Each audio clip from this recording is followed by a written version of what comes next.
Something that I invite you to see for yourself is that you must notice that there's a certain satisfaction that you get from reacting, from being triggered. There's a certain pleasure in your suffering. Something obviously resists it, but at the same time, there's a certain comfort, there's a certain righteousness, entitlement that comes along with suffering. Something enjoys reacting, suffering, resisting.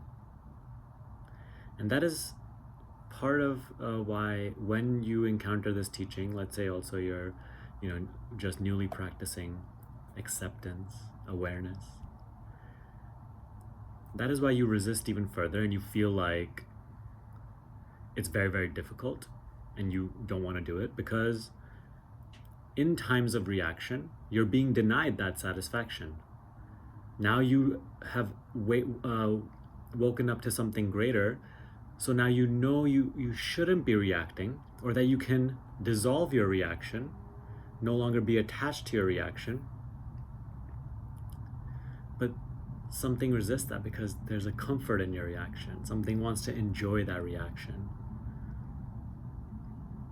But ultimately what you will see as you stay consistent with the practice is that the joy of dwelling in suffering, the twisted joy you can say, is nothing in comparison to the openness and the expansiveness and the peace that comes from transcending your little reactions, from transcending your likes and dislikes, preferences and resistances, from fearing, you see?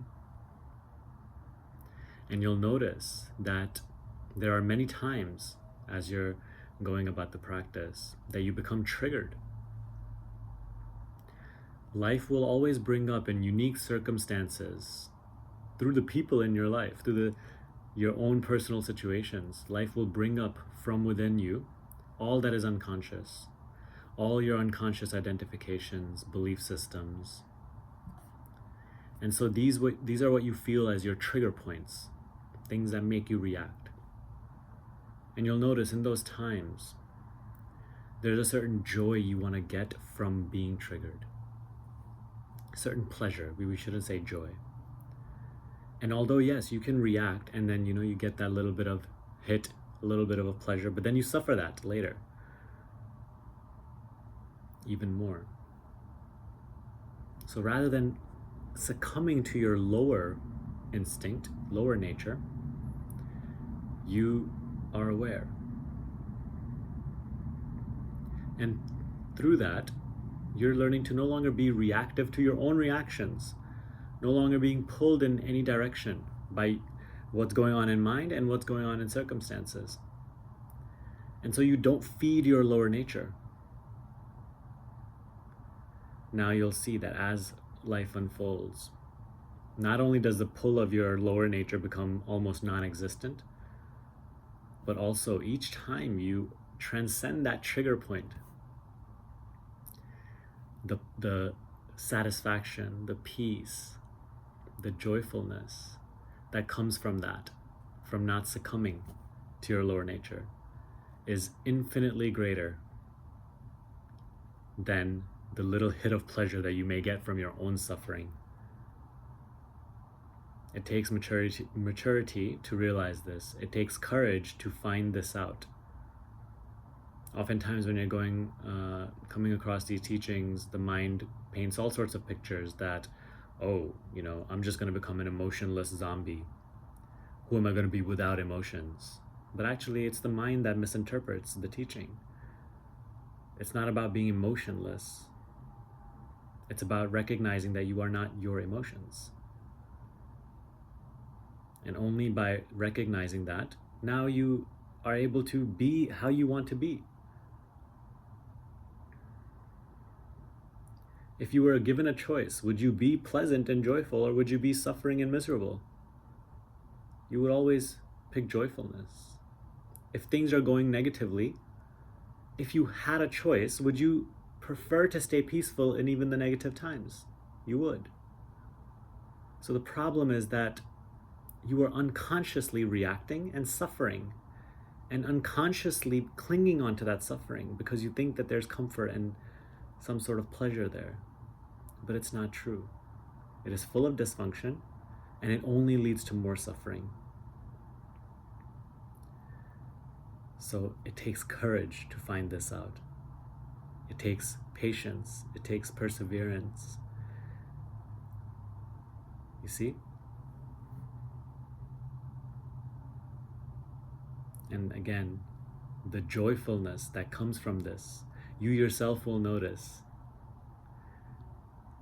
It is not because something. You may just feel naturally joyful.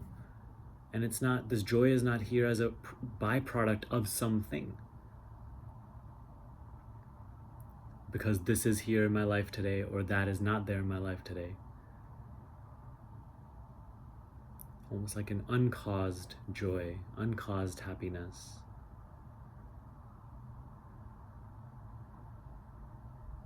Your reactions usually just cover this up. They distort this natural state of being. And so you have to decide, is it worth it to continue to feed your lower nature and continue to succumb to that just because there's comfort there, just because there's a little hit of pleasure that you get, a little hit of self-importance that you get from your own suffering? Or are you willing to be courageous? Are you willing to be acting on a greater possibility that has just dropped in your life, that has just come into your experience with or without you asking for it?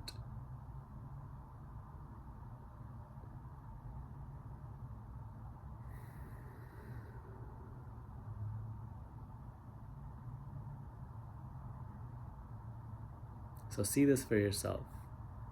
Don't just continue to entertain your mental scenarios and what ifs and what if not. Practice the teaching. The way that we discuss it on this channel is very, very simple. Acceptance and inquiry. Ultimately, these two will point you to a silence which will burn away, melt away all your mind's complexity, its doubts, its fears.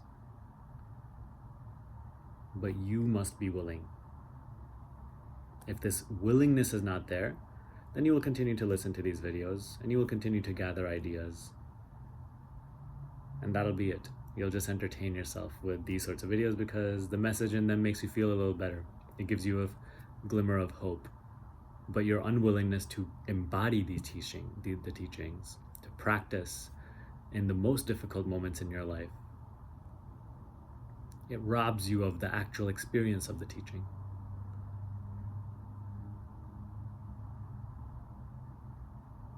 So how to become willing?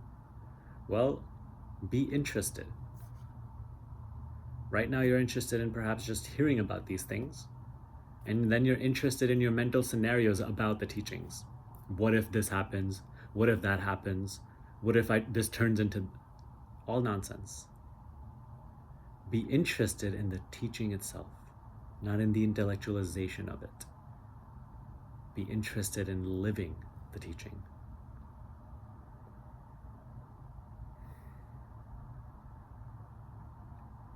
There are many resources available on this channel, in the description box and on my website, to really help you implement the teaching into your life, as you know that this is the main thing that we emphasize here.